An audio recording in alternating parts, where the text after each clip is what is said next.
Hey, Hey, how's it going? Welcome in. Chat, you'll have to let me know how the levels are. sounds good to me. How are you doing? Yeah, I'm not too bad, thank you. How are you? Pretty good, pretty good. It's nice to meet you. Yeah, you too, you too. So, I'll be So honest. yeah, we're Um, talking about. Let me just scroll back up here. Yeah, the I'll be honest, value. and I'll start this with a disclaimer, right? It Okay. is very unlikely that I will agree with you on anything. However, I am hoping to approach this in a good faith manner, but be warned, if you do annoy me, I will just start memeing. I don't try to annoy people generally. I don't make a habit of it.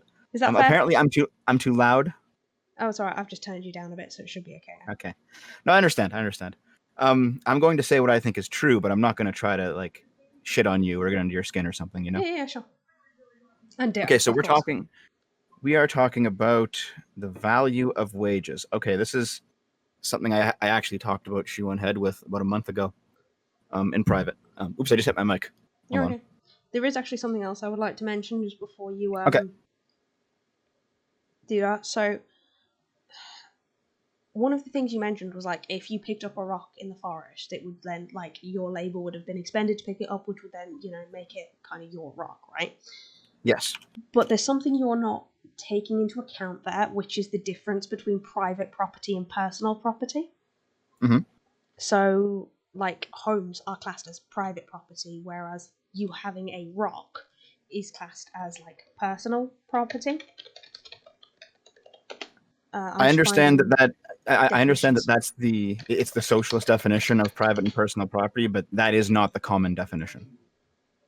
Actually, I'm pretty sure it is. Let me just double check. This is something that I had to actually bring up very recently, so I already have it offhand. In Canada, the United States, and in the UK, under all of their common law systems, they have a classification called private property.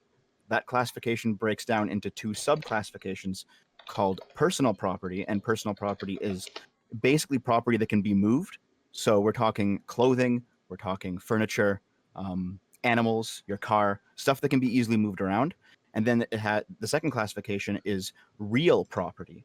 And real property is property that can't be moved. That would be land, that would be buildings, various improvements. But those two classifications are both still private property. Yeah, see, I understand what you're saying, but I think the term private is just used in a slightly different context here. I think it's saying the same thing. So, like, the things that can be moved is personal property. It's stuff that is yours that you get use out of, like on a day to day, as opposed to just a building that anybody can get use out of. Does that make sense? Like, it's your clothes and your, like, whatever. I get it, but under all of our common law systems for hundreds of years, they've both been private property, personal and real. Yeah, but there's Yeah. still a difference, is my point, and you were conflating the two. Oh yeah, there's a difference, movable versus immovable. I understand that, but there's no reason why you shouldn't be able to have exclusive rights to a piece of real property if you own it. Yeah, sure. Um, so here's the thing, right? I am Mm-hmm. of the opinion that everybody should be entitled to the profit from their labor, as opposed to having somebody at the top profit from the labor of those beneath them, who makes considerably more money and does, by and large, the least amount of work. All right. Yeah, I mean, this is also like a very common socialist argument that I've heard before. I don't view it that way. I do view it that way in some cases. Like there are definitely here. I'm going to start with it with a disclaimer of my own. There are definitely some shitty fucking bosses that do not care, and they will just they will run you into the ground. That would be like the Jeff Bezos types, right? And then Sure. you have like the shitty bosses that will actually buy companies and then run the companies into the ground in order to extract short-term wealth and then declare bankruptcy and move on. That would be like the Mitt Romney Bain Capital types, right? So I understand the criticism. It's a completely valid criticism. I'm not saying that anyone should not be critical of capitalism, But I do think that these problems can be fixed within capitalism and without a revolution. However, How would you suggest that happen when we have attempted reforms for hundreds and hundreds of years and nothing's improved? well, to be frank, despite the poor conditions that you and I find ourselves in, we would be in much poorer conditions if we lived 100 years ago and were the same social class. So things are generally improving. It's just taking a long time. Okay. Could you give me an example? Because, for example, 100 years ago, with where I'm from, right? 100 years ago, I wouldn't have been allowed to vote, for just as an example, okay? Or Mm-hmm. rather, I would, but only just, because I'm from Ireland. Mm-hmm. And we were squashed for about 1,000 years under the boot of the English Mm-hmm. in various different forms. So about 100 years ago was just after the Easter Rising, and it was just before we got a republic. So we were in the period of home rule 100 years ago with where my family were at that point in time. Do you know what I would have been doing? I would have been in government. You think so? I know so. Because How my come? great-grandparents were involved in the revolution in Ireland in the 1900s. My Well, that is the thing grandfather about fought revolutions, is that in the revolutions are 1916. never stable. So What do you mean they're never stable? the American Revolution was kind of it was like the aberration. Most revolutions don't create stable governments afterwards. Yeah, like Again, here, I point you to in Ireland. like in the chat, 100 years ago, you would have lived until you're about 55 with most of your teeth rotting and falling out and a constant state of illness. That's more like 200 years ago. But yeah, like things are generally getting better. They're getting better for the upper class faster than for us. Agreed. But I would not want to be alive any time other than right now. Okay. I mean, I hear your argument. I understand your argument. But I mean, I don't know why you'd want to be alive right now, considering the year that it's been. The world is on fucking fire, dude. Oh yeah. Okay. Speaking of coronavirus, I know that's basically what you're referencing. Oh, not just that. I, I'm talking about like the bushfires in Australia because of the ignoring of climate change. I'm talking about the BLM protests and people mhm, still dying unlawfully, unarmed black people still dying unlawfully, and the protests mhm. still going on. I'm talking about coronavirus. I'm talking about the earthquakes. I'm talking about the I don't know if uh, humans cause earthquakes. I mean, I guess Krakatoa. fracking does. Fracking does, Yeah, yeah, but fracking helps. yeah. The eruption of Krakatoa at the start of the year, the hurricanes headed Mhm. for Louisiana. Like, I don't know what the fuck's going on, but 2020 eated sweet a fucking Snickers. Shit. I know what you mean, yeah, but like generally, the era that we live in, I wouldn't have I wouldn't have rather lived in any other era, 2020 might have been an exceptionally bad year, but like I wouldn't have wanted to live through the Great Depression or in the Middle Ages, like things are bad, but they've been a lot worse. Oh yeah, But sure. let's go back a few points though, because you kind of gotten off track. You talked about owning your own labor entirely and not having somebody at the top, basically take a cut of it, right? Yeah, pretty much. Okay. So I understand that that's definitely the case for a lot of larger companies. It's not exclusively the case, and there's other reasons for that. But like that argument doesn't work at all for small businesses. Oh, Like please zero. tell me how it doesn't, because I know for a fact it does. Well, because for example, I'm a small businessman, and I had to work for 5 years without getting any pay to establish my business. I just did it on my off hours whenever I could, and now I can actually afford to hire people. Now we obviously, like, I don't treat them like shit.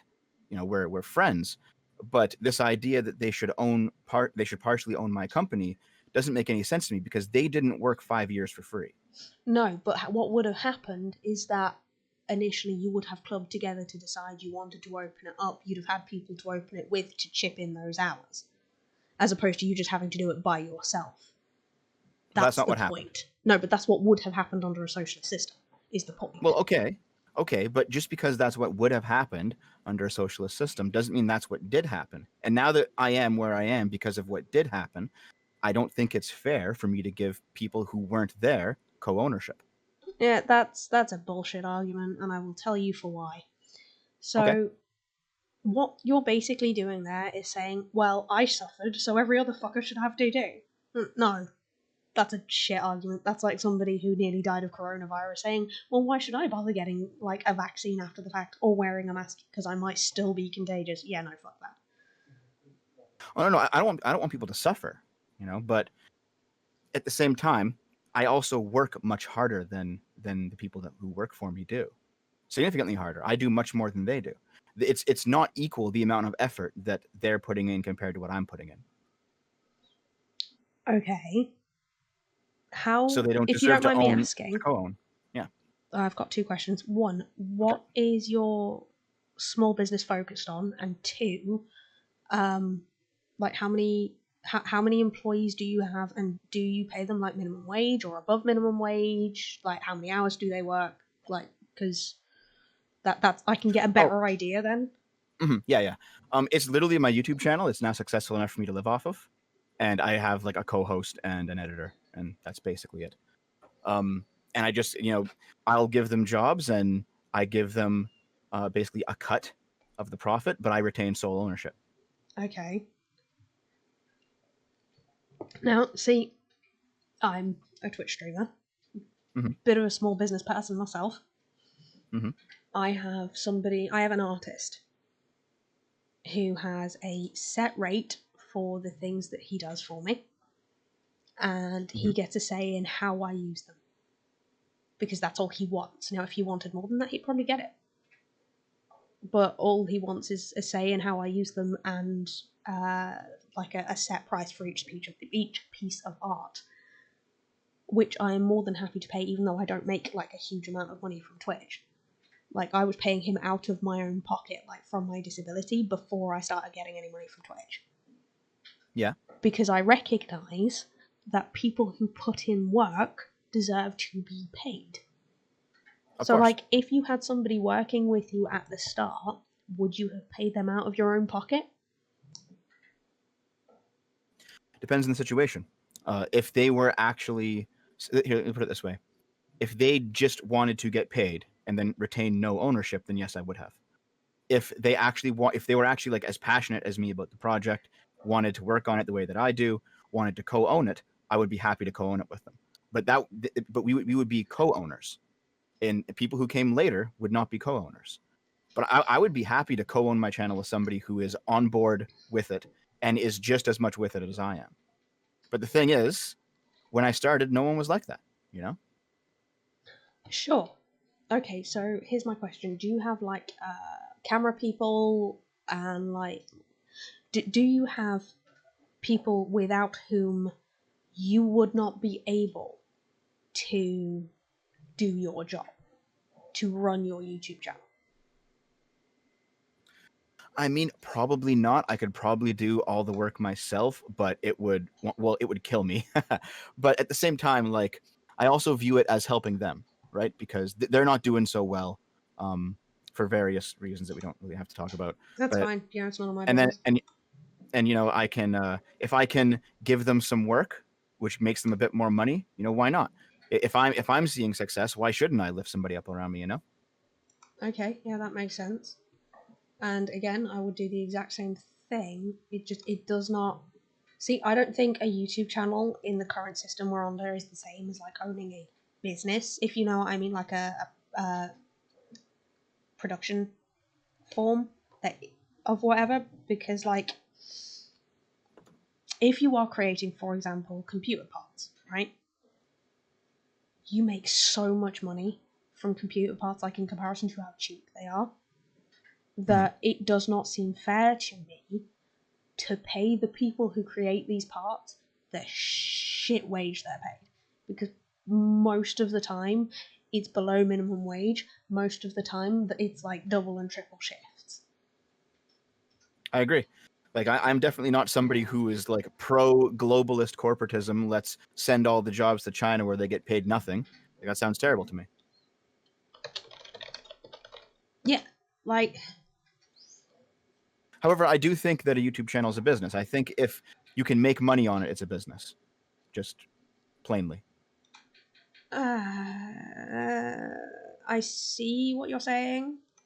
I think if you were to like open a studio and like collaborate with other YouTubers and have other YouTubers work from your studio and stuff, I think then I would probably classify it as a business as opposed to like trying to find a word, like an entertainment career or an edutainment career, if you know what I mean. Yeah, it's like self-employment. I know. I still think it's a business, but there's definitely a difference between being self-employed and then being employed by a small business and then being employed by a large business. I know what you mean. Yeah, I still think it's a business, though, personally. I mean, And actually, the thing is, I do have a studio. I turned a part of my house into it, and I would love people to come here, but there's no YouTubers in my town, so simple as that. I'm kind of isolated. oh yeah, that's a mood. I'm in the middle of nowhere, so I feel you there. Sorry, I'm trying to No, put and a bit also, of like when you text look on at the screen to show who I'm talking to. no, I understand. And But when you see Streamlabs like is the being large dumb. channels, right? When you Yeah. see like, for example, Linus Tech Tips, 10 million subs, I don't know who sponsors up that the is. ass. Okay, well, he does just like technology examinations, right? Like Oh the new wait, CPU's coming out, the new graphics coming out, is graphics he cards coming like? out. You might not know who this is, but is he like a Dave Cullen type? I don't know who Dave Cullen is. No. Oh, he's a fucking Irish, really far QAnon-esque right-wing reactionary, and I hate his guts. He makes me ashamed to be Irish. I don't even know what QAnon is. I keep seeing it around, but I don't know what's going on Do you there. know who Alex Jones is? Yep. Yeah, so all that shit he spouts, that's QAnon. All that fucking conspiracy theory bullshit, that's what that is. I Yes, actually I am think perfectly Alex happy to Jones. call out Alex Jones on stream. I don't care, he can fucking come at me. I actually think Alex Jones is like, I think he's doing it for the lulz. I think he's a big fat fucking troll. See, I'm not sure he is. I genuinely think he does believe some of this shit. Maybe. I don't know. I don't know anything really about it. I just know that I've seen his clips and they're all insane. So, but yeah. So some people in the chat know who Linus is. Yeah. So Oh, Tom Stott's great. So I might actually like him. Thank you for the bits, yeah. Joanna. That's lovely of you.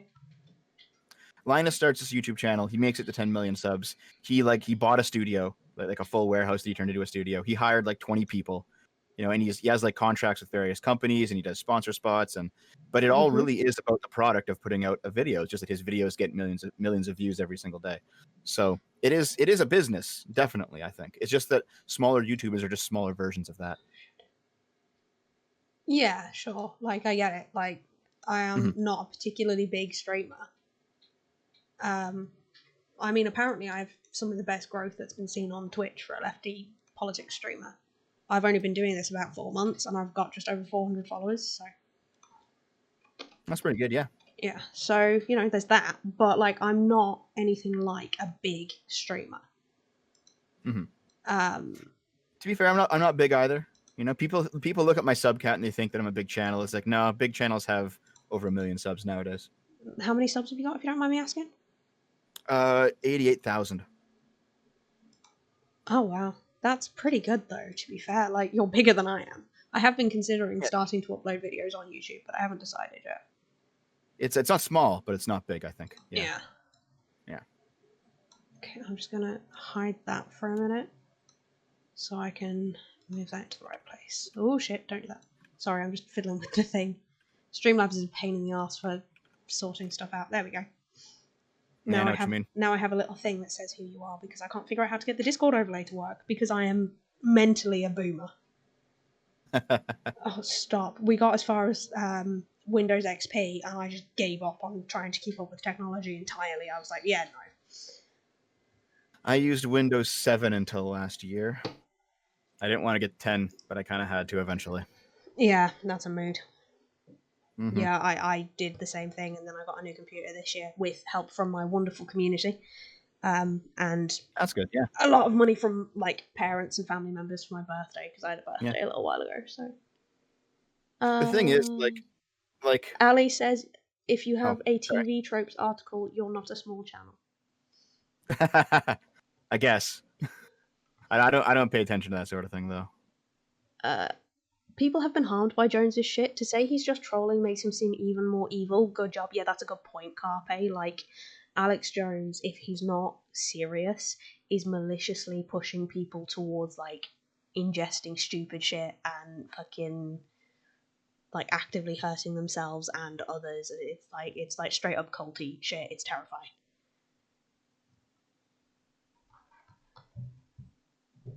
Where are we actually on the main conversation? What were we talking about? Sorry, hang on a second. What? Suppose you're the parent of one of the time you've got kids, and you're hearing him say it's all a fucking fake conspiracy to bring in gun control laws for reasons. Well, yeah, my other half just pointed out, like, we'll get back to the main conversation in a second, but my other half just pointed out that one of the things that Alex Jones did was, like, claim that Sandy Hook was, like, this fucking government conspiracy bullshit to try and bring in gun control laws. Now, with the power of the NRA, gun control laws aren't going to happen anyway, right? But also, like, imagine if you're one of the parents of these Sandy Hook kids, right? And you're hearing fucking Alex Jones say that, oh, well, that never happened, despite the fact that your kid died. Like, can you imagine how that'd feel? Oh yeah, it's terrible. Yeah, like see where it comes to me and free speech is that things like that like the state shouldn't crack down on him for, but definitely it's obviously bad. Like no one can defend that, right? But it shouldn't be illegal, you know? Yeah. Oh, shit. Oh. You're Yeah, being someone called says, out by chat. Yeah. I have a video called "The Crimes of George Floyd." Look at the thumbnail of that video because the thumbnail continues the title, and the title said the full title is "The Crimes of George Floyd Are Inconsequential," and I believe that. I believe that no matter what George Floyd actually did, even if he did break some laws, he shouldn't have died. Yeah, that's not something I can disagree with because it's something that I've been saying for a long time. Let me just have a look. For example, like, oh yeah, you're gonna find some videos with titles that you're not gonna like, just straight up. I mean, I'm not a fan of BLM is a racist grift. That's something I'm gonna have to fucking watch now. So thanks for that. I basically followed the money that goes from blacklivesmatter.com and where it gets donated to. Yeah, and I was like, this isn't going anywhere that's good for BLM, you know? I don't actually personally feel like I know enough about where the finances, that the money donated to Black Lives Matter goes to have that conversation. Oh no, I understand. But from my point of view, like, I'm old enough to remember, the 90s where Al Sharpton would go around and basically shake down companies and say, I think you're racist. Pay me $50,000 and I won't, start a big media firestorm. And it's like, well, that's not helping anybody. That's not helping the black community. But because he's a high-profile black man, he can do that kind of thing. I kind of see what you're saying, but I mean, I'd need to see some sources on that. Yeah, it's a much longer conversation.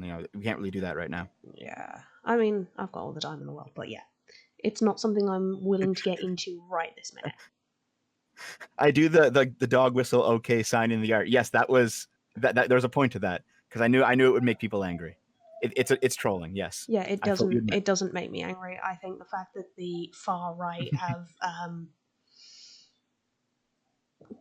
co-opted it, we can say, is just fucking stupid, and the only way we can prevent it from meaning that is by using it normally.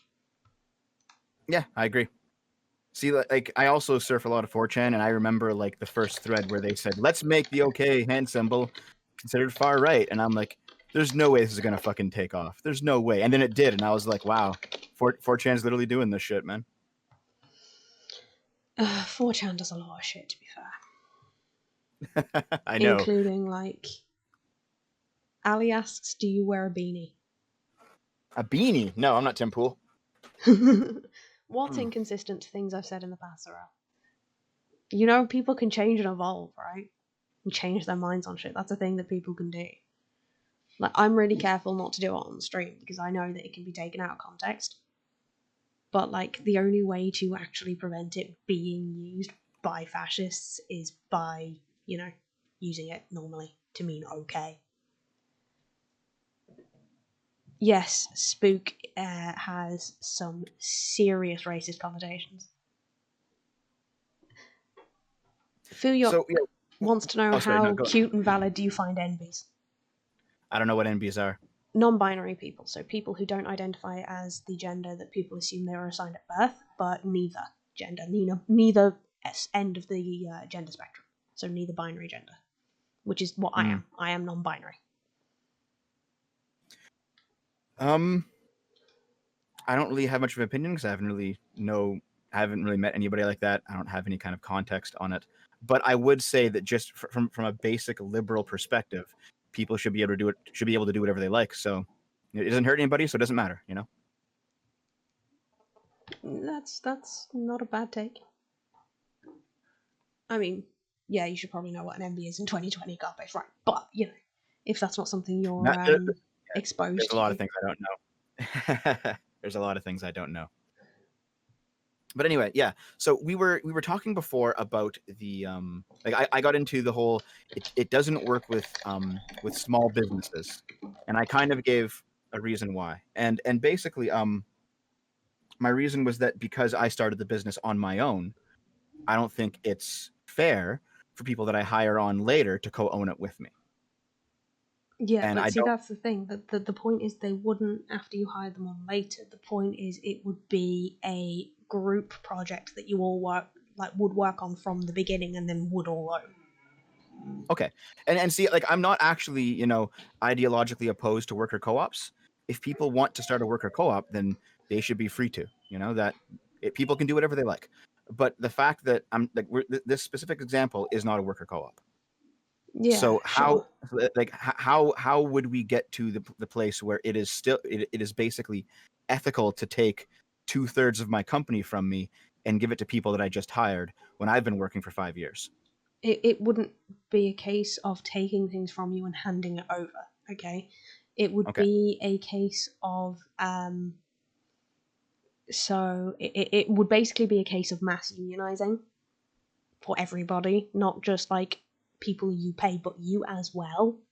And it would be a case of like, I'm trying to find a way to pass it that makes sense if you don't know like the leftist lingo.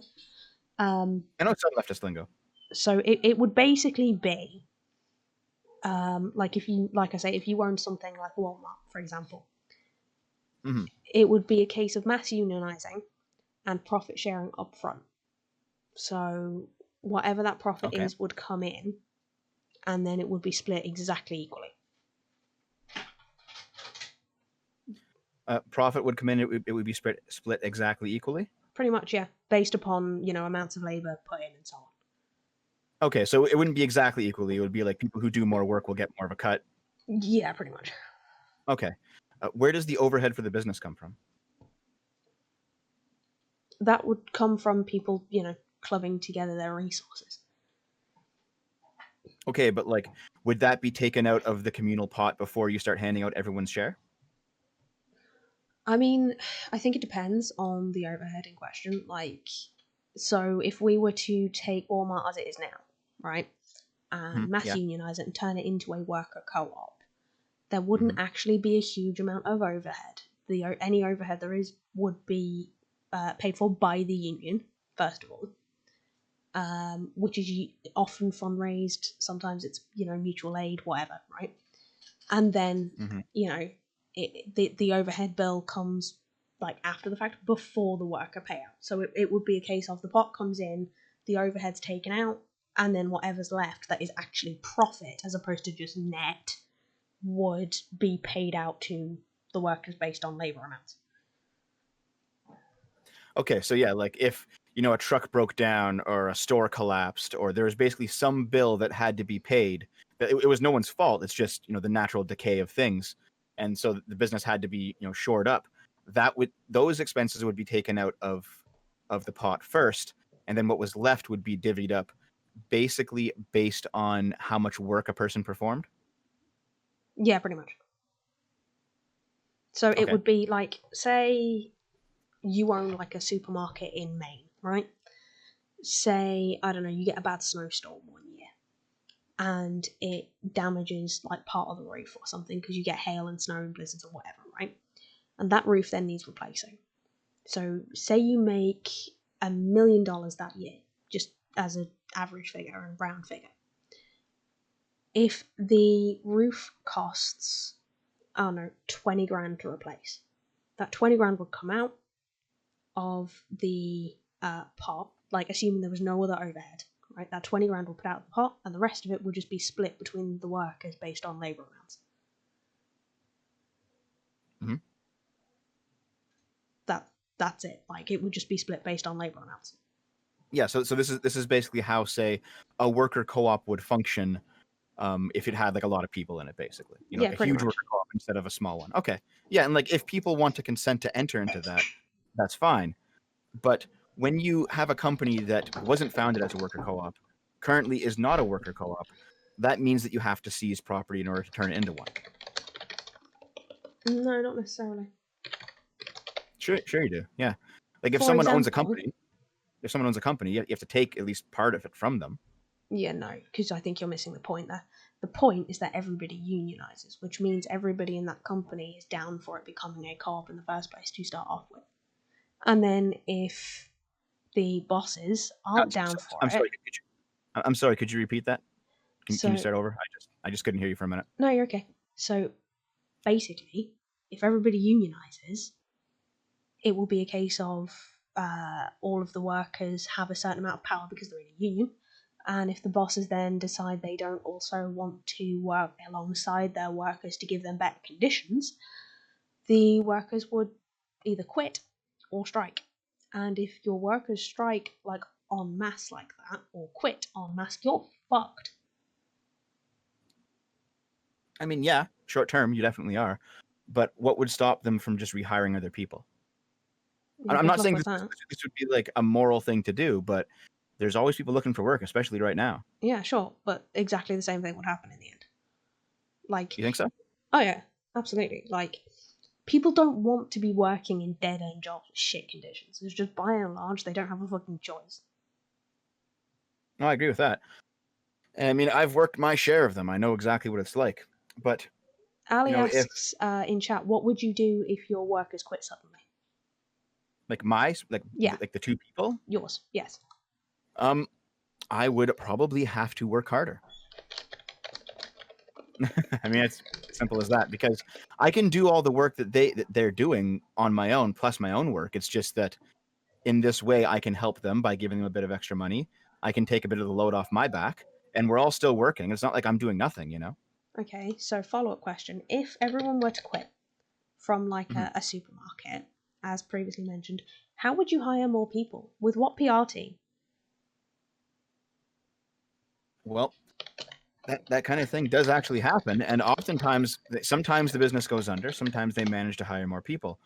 But unless it's like, you know, drug-addled Midwest America, a lot of stores don't stay closed for long because there are people who need work. You know, man, there have been times when I've been working at like grocery stores and it was a shit dead-end job, and like 5 people would quit on the same day, and the department would be fucked for that day. But within a week, there's new hires. You know, I think people need work enough that they'll just get hired. You know, they'll go through their resume list and then they'll pick people out and do you want the job, and yes or no, and there you go. Okay, but I how? did say, if everybody quits and it's just the bosses, so like the top 2 tiers, like that's not very many people to go through resumes. It's not very many people to advertise. Most of these people don't have specialties in like interviewing or setting up applications or any of this shit. Like, how are they supposed to do it? Just real quick, I did say drug-addled Middle America because the Midwest has an opium problem, and there's just no denying that. Okay, so that's not just the Midwest. That's no. Right, that's not just a Midwest, and you can't like talk about the fact that there is a quote drug problem in Middle America like that, like they're going out of their way to get hooked on opium, because that's bullshit. Like the entirety of the US let me finish. The entirety of the US has an opiate problem, number 1. And number 2, that is because the regulations on medications in the US are fucking bullshit. Like, that's why. Yeah, I agree. Yeah. It's because your fucking stupid healthcare system is a for-profit enterprise, as opposed to being to actually help people. Which means when doctors have money put in their pockets by fucking companies that make fucking opioids, of course they're going to fucking prescribe them. I'm not American. I'm sorry, that was an assumption. So, when I know what you mean, though, but I'm not yeah. American. Okay, I apologize. May I ask where It's you're from okay. so I It's don't get okay. it wrong again? I'm from Canada. Okay, I'm sorry. It's sometimes it's hard for a British or Irish here to tell the difference. But Yep. you haven't said anything that's like come across extremely Canadian, like in terms of like vowel sounds or anything, so I didn't pick up on it. So I apologize for the assumption. Yeah, most of us sound like Americans. Yeah. I'm really sorry. I know it's as offensive to Canadians to assume you are American as it is for an American to assume that an Irish person is British. You know, I actually have kind of an affinity for the United States in a lot of ways. So I don't find it offensive. I mean, I find it offensive in some ways. Man, I remember like the George Bush years where like everyone didn't want to be the United States because of the Iraq War shit. But I get it. But I'm okay with the Americans. They're generally good people. Yeah. Yeah. Oh, Fuyok, I know I don't sound Irish at the moment. I live in England. I have done for the last 10 years. So I, by and large, sound English. Because when I first moved over here, I had to change my accent because I was being beaten up for being Irish. Damn, that's rough. And I'm no, sorry about that. That's not a joke. So yeah, no, I had to force myself to speak with like received pronunciation British. Now it's softened a bit as I've gotten older and people have become more accepting. But when I was younger, it was a very clipped sort of like broadcaster BBC English. So it was very, very clear, and it was very, very soft, and it was very, very clipped and very, very posh. But I don't fucking talk like that anymore because I used to live up north and I used to get kicked the shit out of talking like that as well. So we were talking about what happens when everyone quits in Yes. a workplace, right? So I didn't, in fact, know of a grocery store where pretty much everyone quit. There was the management, there was like the department heads, and there was like 3 workers left. And the management just went over to the resume file, opened it up, and just started calling people. And within a week or two, they mostly had a full staff again. Now, it was not a great time because all the shelves were empty. They weren't making any money. And they had to retrain everyone. But it's not like the business collapsed. Okay, so how would you recover the optics of that? Like, obviously, big strikes like that, they make the news, okay? Mm-hmm. Yeah. So how would you, well, fight back against the media from that when you don't have a PR team to do it? Well, and this is probably my most doomer take. I actually don't think most people care. Like, unless it's something completely egregious, like the BP oil spill or something along those lines. I know for a fact that's not true. I think that most people are just going to be like, okay, well, that's a company acting shitty, but we're still going to go shop there. We're still going to go work there. Yeah, no, that's totally not true. I know that for a fact, and I will tell you how I know it. So in the UK, there is a company called Primark, okay? They are a fairly cheap clothes company. And for the longest amount of time, they outsourced their labor to China, to child labor and slavery-based sweatshops, and there were even some slavery-based sweatshops in the UK worked by human trafficking victims. Okay, now when this news broke, a load of Primark staff quit. A load of people started protesting. More than half of the usual sales dropped over that quarter, and Primark went, oh shit, because their profits tanked. Because people realised what was going on and weren't okay with it. That's why so many people buy things like fair trade coffee. So now Primark doesn't have like slave labour sweatshops. They pay their labour fairly. Most of their like factories and stuff are in the UK now. They're not outsourced, unless it's to Bangladesh. But the Bangladeshi workers are paid surprisingly well for the area. So stuff like that, it does work. Like, it has been proven to work. No, I agree. And in fact, it was probably a good thing if they're actually using, slave labor in sweatshops. You get like an example like Nestle. Nestle is exploiting the fuck out of Africa with no end in sight. Everyone's exploiting the global south. There is nothing you can do under capitalism that isn't exploiting the global south. Well. Hold on for a second though, because Nestle specifically has had a lot of really negative news coverage, and yet they're doing fine. You know, I'm not saying that the consumer boycott can't work. I think that the consumer boycott is probably the only thing that the consumer actually has in terms of making their presence known. But I don't think it's as effective as everyone thinks that it is. Yeah, but And the whole Nestle and thing wasn't smeared over the media for a case of like for 6 months, pretty much solid either. it was here. Oh, it wasn't over here like at all. So like UK Nestle didn't hear fucking anything about it. Like nobody in the UK heard anything about it. Now here in the States, there it was here for a long time, and nothing really changed. But also, it's because like if we're gonna go back to the whole worker co-op thing, and if the situation is that the workers want to change the business into a worker co-op, and the owners of the business say, "No, we don't consent to this," and that is the reason they strike. I don't think the public will actually go along with that. Okay, I think so I think if that's put in the media, the public will either not understand or not care, because most people they don't really want expropriation of property. okay, so again, it's not a case of expropriating property, right? It is a case of like if people are trying to get a worker co-op, it's for a reason, and usually it's because their conditions are shit, like Amazon warehouses. It's because their pay is shit, like Walmart workers.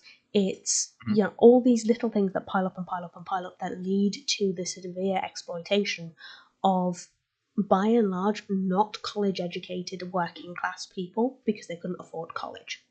So they end up working in Amazon warehouses, and they end up working in Walmarts or Targets or whatever, and then those big businesses end up exploiting their labour and paying them fuck all and having really fucking bad conditions. And the thing is, So by and large, these workers either A, are ignorant of like the rights they have and the abilities they have to strike and stuff, or B, are so like ground down by the system that they don't have the energy to fight back. okay, well there's a few problems there. I know what you're saying. I don't disagree, but like one, the idea of unionizing and striking, that's not the same thing as establishing a worker co-op. Collective bargaining is not the same thing as collective ownership. No, it's And not, but frankly, collective bargaining is the first step. right, but I'm actually pro unionizing most jobs. Probably not public sector jobs, because that's a whole different issue because the government's involved. But I'm actually pro unionizing most jobs. But I think that without the consent of the people who own the business, that's probably about as far as it should go. Like it shouldn't come to violence, for example. Like if it comes down to it, and it's like the employees are at the gates, and they're like, we are going to turn this into a worker co-op, and if we have to, we'll take it from you by force. Then the workers have gone too far, in my opinion. Okay, so just to clarify, did I say anything at any point that made you think like I was advocating for violence? No, I'm just making my position known. Okay, I don't think you because think this. It's just my position. I'm a pacifist. Now, I can sometimes understand how violence may be might have utility or be necessary, like in a case of like serious self-defense, for example. Yeah, I agree. But I am the kind of person who will stand there and take punches until they get tired, just because I don't want to hit back. Like that's how anti-violence I am. Okay. So No, I wasn't saying that you held this position. It's just my position. yeah, I want to be clear that not everybody on the left is like, as Sargon put it, quote, like a violent reactionary or violent revolutionary. No, that's bollocks. Yes, I can understand the utility of violence in some instances, but like I'd never justify it, and I'd never go out of my way to use it. It is my fundamental belief that for a worldwide socialism to take place, there would have to be violence, and there would have to be a lot of it, because there's a lot of people who will not go along with that kind of a plan. They will say, no, I own my property, even if it's a big factory, I own it, and I will defend it. And there will have to be bloodshed. So, which is why I cannot be socialist at all. Like, in my opinion, the people who call themselves like libertarian socialists, I'm sure you've heard that phrase before. That's what I am. Well, sorry, don't take this personally. I think they're useful idiots. I think after the revolution comes, they will be lined up against the wall and shot by those people who are much more evil than them. That's funny. No, that's genuinely funny to me because I have an awful lot of friends and followers on the left who discuss with me and look to me for guidance as opposed to the other way around, if that makes sense. That's good. That's good. But there's always going to be somebody who's evil and hiding in the shadows. But it's like And that in any group. Sure, there is.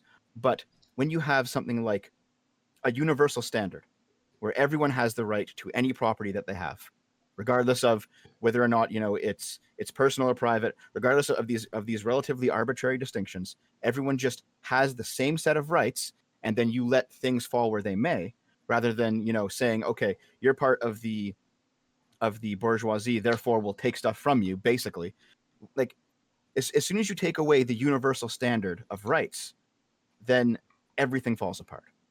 So I have a question for you then. If you think that socialism isn't possible without a violent revolution, how do you explain the fact that places like Vietnam are communist and non-violent unless America tries to get involved?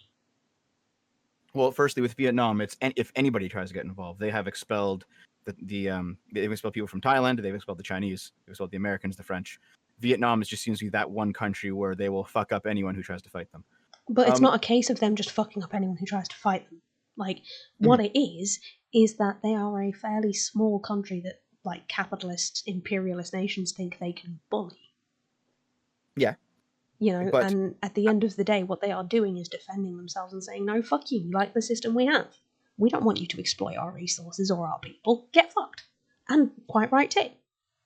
Well, exactly, right? Like, if the people of a nation want a certain system, and they establish it, and there's no blood. I'm pretty sure there was a lot of bloodshed in Vietnam that came from the Communist Revolution. Let's not mince words about that.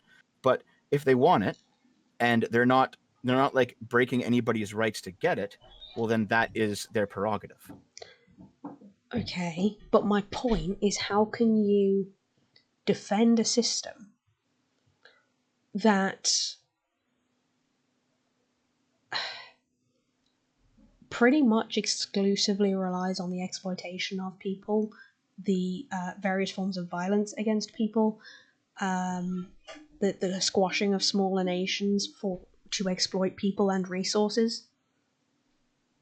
Like, how do you like straighten that up in your head? How do you not end up with like a massive amount of cognitive dissonance? Because what you're doing right now, right, a lot of your talking points are actually quite left-wing talking points in that, you want people to stop being exploited. Like, you want violence to stop being a thing. A lot of people on the left want that too. Like, many of us like actively channel the not yikes part of Gandhi. Like his quote, "For this cause I am prepared to die, but there is no cause for which I am prepared to kill." Like, I know what you're saying. I know where you're going. I don't understand how you don't have like this massive amount of cognitive dissonance. For a few reasons. One, it's because I fall between like classical liberalism and social liberalism, which does not veer into socialism. That's a different thing. It's still within the liberal tradition of politics. The liberal tradition was like classical liberalism. Then you had conservatism come out of that. You had social liberalism come out of that. But it's all still, the supremacy of democracy within the government, the supremacy of private property rights. That is what liberalism is. And then you have fascism and socialism, which are two completely different schools of thought. So I'm still fundamentally a liberal, but I'm not a globalist corporatist. All right. Okay. Like if there is like I don't know, what's a good way to put it? Like a local capitalism, where it's not co-ownership unless people want to do it, but it's like people own what they have, and it's not like they're bringing in stuff from overseas just because you make more money in China. It's almost like it's a quasi-nationalist capitalism almost, but nationalist isn't quite the right word. But it's like when you can get things locally, get them locally, but at the same time, everyone privately owns their property. Yeah, see, that's not something I believe in, because I don't think that somebody should be allowed to own 4 houses while people starve in the street. Well, okay, but without here, how about this? Without referring to the needs of the people who starve in the street, which aren't nothing, but just put that aside for now. Without referring to those needs, why shouldn't people be able to own 4 houses? Because other people need them more. You don't need 4 houses. That's absurd. No. Without referring to other people's needs. Because there aren't enough. Like, genuinely, there aren't enough. Like, I don't know what else you want me to say here, because you are breaking things down on an individualistic level, which is not how humans are supposed to be. Like, humans are supposed to be social creatures. Well, humans are supposed to be social, but they're also supposed to be individualistic. No, we're not at all. That's bollocks. We are supposed to work together. We have always been supposed to work together. That's why tribes were a thing. Well, of course, yes. I'm not saying that people should be atomized individuals where, they have no relation to anybody else. But at the same time, there is still a level of individualism that is important. Like, that is where human rights come from. Okay, let me put it this way. Do you know what I would do if I owned 4 houses? Genuinely. Mm-hmm.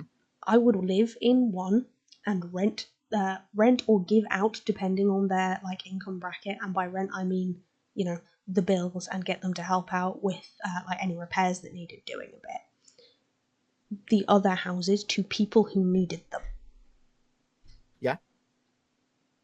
Like, aside from like the owners of like big apartment buildings, like most small landlords do that.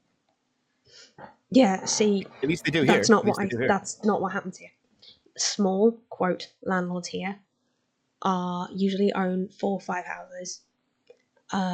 They usually rent to immigrants who don't speak the language very well because they're easier to exploit, or to sex workers who they know they can trap because of the way the law against sex workers is set up here, and would essentially either try and barter for sex or randomly up the rent and not do any of the repairs and whatever. Like, I'm not a fan of landlords at all. But if I owned 4 houses, I would like quite happily let people who needed them live in them. Like, and if it was a case where they were utterly broke, they could live in that house for free and I would pay for all the upkeep. If they had like decently making jobs, then they could help me with the upkeep and pay their own bills. That's it. I mean, sure, but like a lot of the landlords, at least where I am, the ones that like only own a few houses, they generally behave like that. Like and I think that's actually the distinction, at least culturally over here, the difference between a landlord and a slumlord. We call shitty landlords slumlords. We call good landlords landlords. And the idea is basically like, I rent a house and my landlord is responsible for, maintenance whenever something breaks. And, he actually broke his collarbone, so he can't do it right now. But generally, when something breaks, he's around like within a week to fix it. He's always been fair about the rent. He's always been fair about communication. I have no complaints with him. He provides a legitimate service.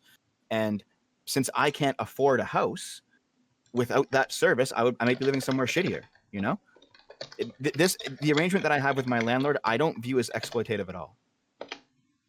Okay.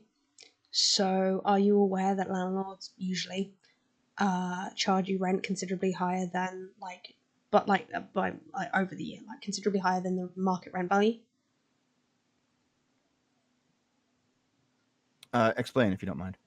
Okay, so if you are in, like, for an example, I am in a 2-bedroom bungalow because myself and my other half are both disabled, right?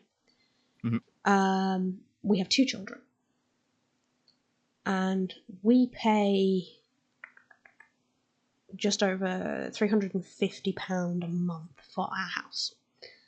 Now, this is social housing. It is run by a contracted housing association, so contracted by the local council. Mm-hmm. To like run the social housing and maintain it, right? With that in mind, if in the same area there was a 2-bedroom house up for rent of the same size, like exactly, and laid out in the same way, do you know how much somebody on the private market would be paying? More than double what I do. They would be paying around 800 quid a month for it, as opposed to the 350 I pay, because the housing association actually leases it to us at slightly below the market value because it's social housing. Right.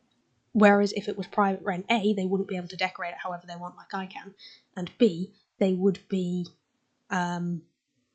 charging like more than double what I pay for it. So market value for this kind of house is about 420 a month. And they'd be paying about 800 quid a month. Like, that's fucking extortion. Isn't the market value basically what the market will naturally bear? I need to remind myself of definitions because it's been so long since I've seen exact definitions of market value that I wouldn't feel comfortable doing a definitive. From my understanding, market value is basically supply and demand will basically even out a price on its own. So if there's a lot of demand and there's no supply, the price will be extremely high because everyone wants it and there's not really much of it. And then if there's a lot of supply and no demand, the price will be very low. Generally, and this is like a very niche market, the price will be very low because there's so much supply and no one's really buying it. So they have to price gouge each other to actually find someone who's willing to buy. Yeah. So generally, like it seems like the market value of your area is like £800 and you've got a really good deal. I mean, I don't know how good your place actually is, but if you're not renting at 800 and the market value is 800, you're below market value. Yeah, no.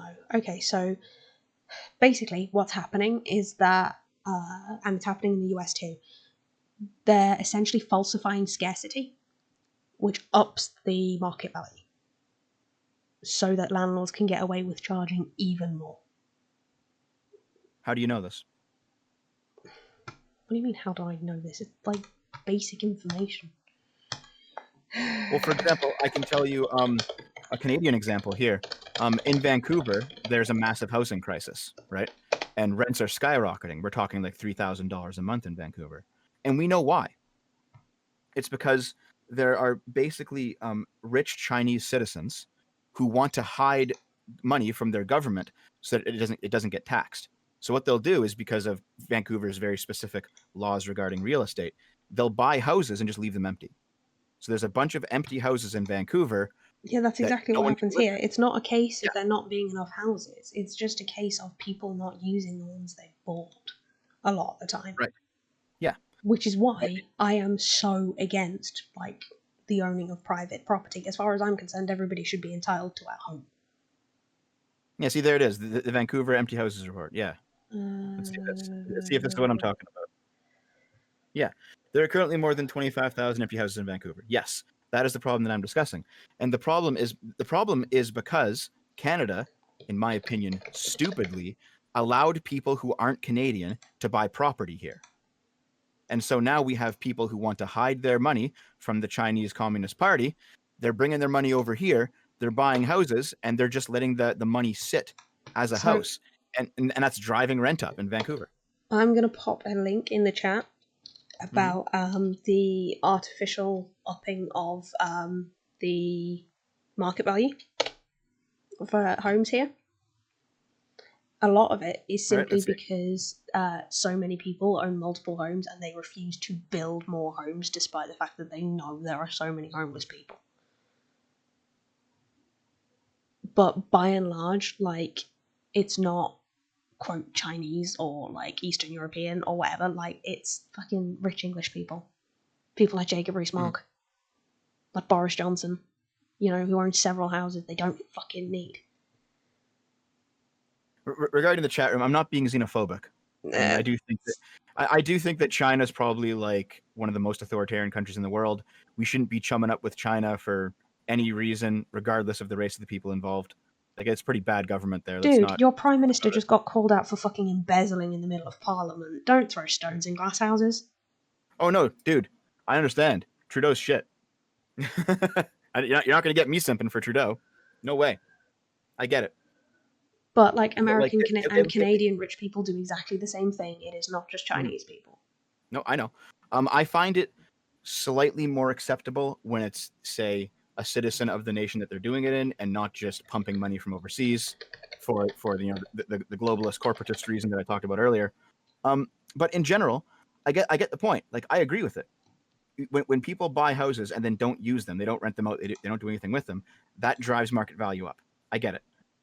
However, the solution is not to steal the house from them.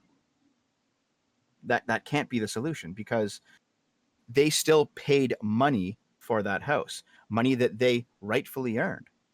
Okay. First of all, most of the people who own second, third, fourth homes, etc., by and large haven't earned that money, they've inherited it. Number one. Number two, I'm sorry, but if you owning several houses is causing the artificial increase of the market so that more people are kept out of housing because they can't afford deposits or rent, then I think you're a fucking scumbag. And you shouldn't get to own more houses, essentially. Like, own one, by all means, okay? Like, even, yeah, it's borderline, but if you're going to own a house, own one. You don't need more than that.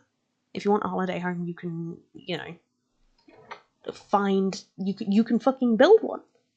Or you can just, turn one into, like, a holiday home and make it like a communal thing that you share with a community of people.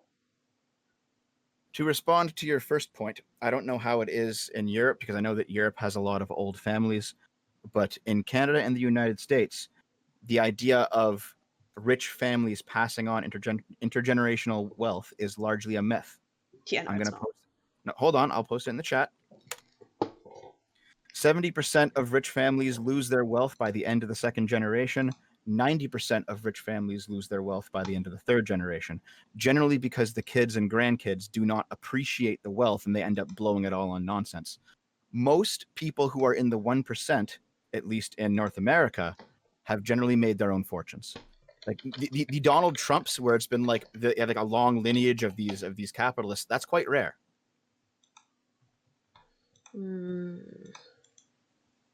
I don't know, I've heard of a few, but okay.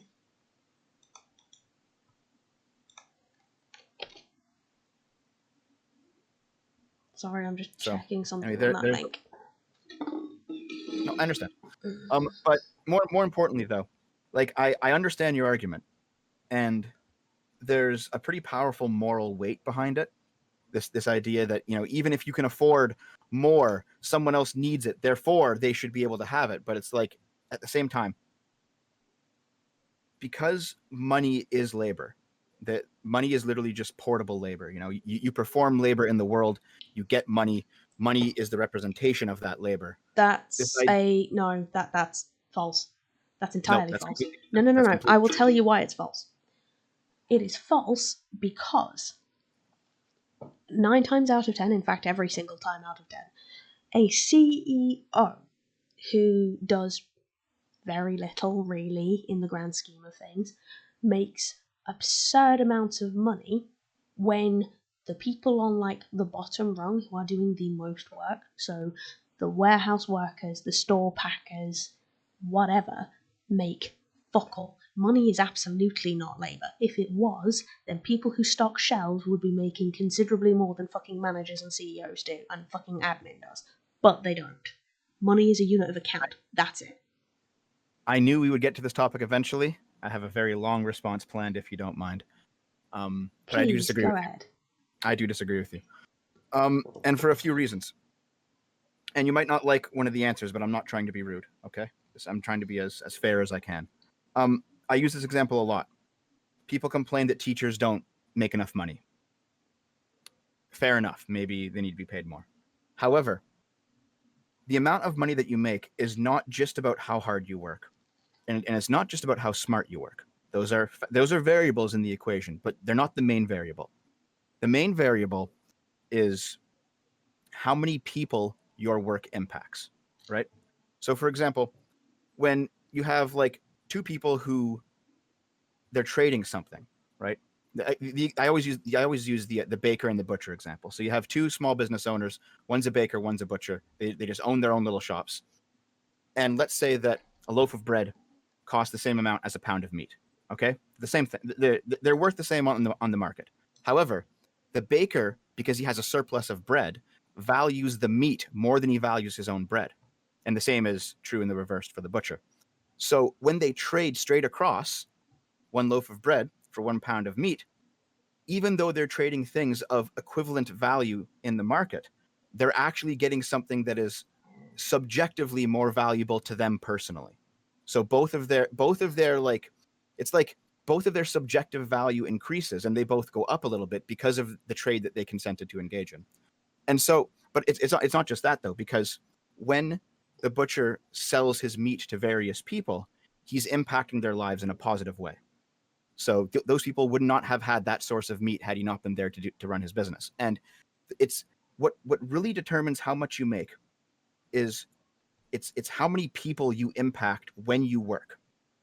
So, for example, to go back to the teacher, what was the calculation? Let's say a teacher works for 30 years and teaches 50 students. Just to simplify it, because I know that teachers teach multiple classes and each class is like an hour and a half long or whatever the case is. Let's just say for an 8-hour workday, a teacher teaches 50 students 8 hours worth of education. Okay, they do that for 30 years. That is 1,500 people that the teachers have impacted, roughly. And then you can add in other variables as well.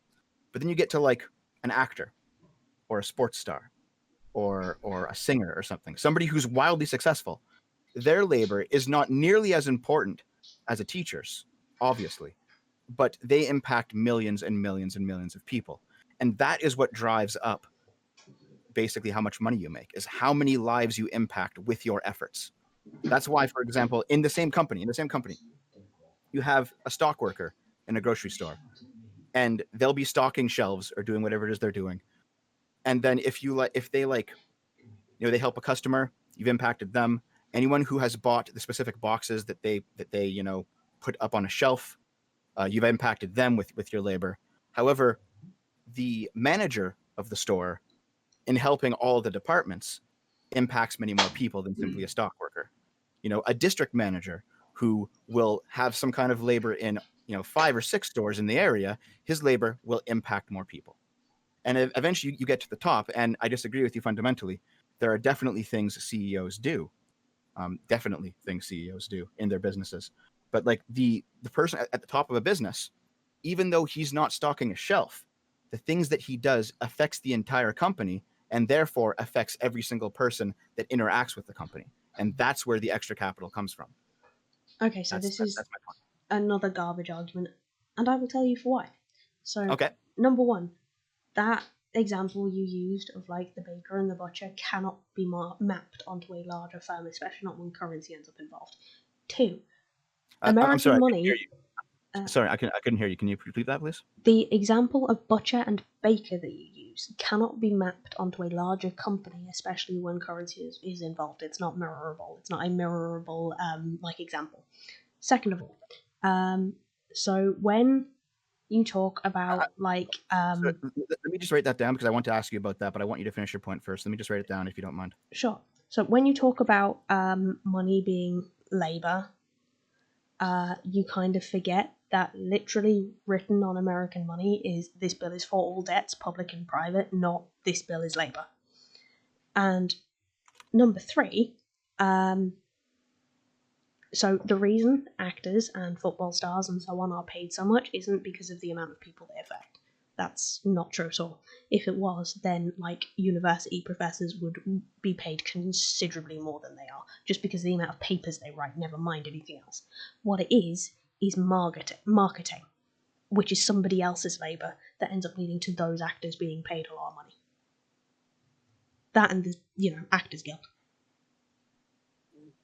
Well, okay, yeah, but like that's still part of the equation, though. For example, like you might pay a marketer so that your work therefore impacts more people, right?